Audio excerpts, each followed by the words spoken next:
My Yardman 550 won't start.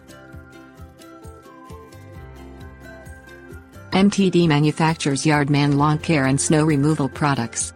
The Yardman 550 is a walk-behind lawn edger designed to precisely trim the lawn where it meets your driveway, sidewalk, curb, or other landscaped areas. If you ever run into a situation where your Yardman 550 won't start, troubleshooting the issue is a fairly quick and easy process.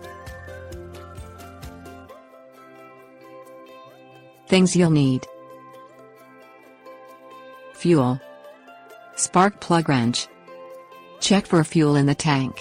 If the fuel tank is empty, add fuel to it. Drain the fuel from the tank if this is the first time you've started the Yardman 500 for the season. Fuel may go bad after sitting for many months, and it may prevent your Yardman 500 from starting. After you have drained the tank, add fresh fuel. Prime the engine before trying to start it. This will move fuel into the combustion chamber to start it.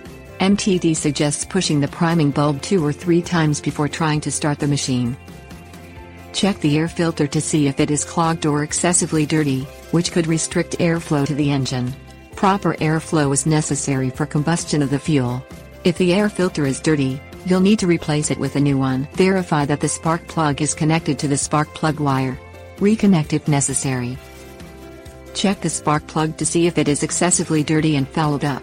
To do this, attach a spark plug wrench to the spark plug and turn the wrench in a counterclockwise rotation. Remove the spark plug and inspect.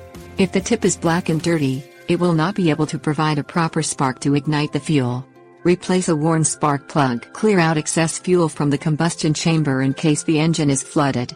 To clear out the fuel, remove the spark plug and pull the starter cord 8 times. Reinstall the spark plug and follow normal starting procedures for your Yardman 550.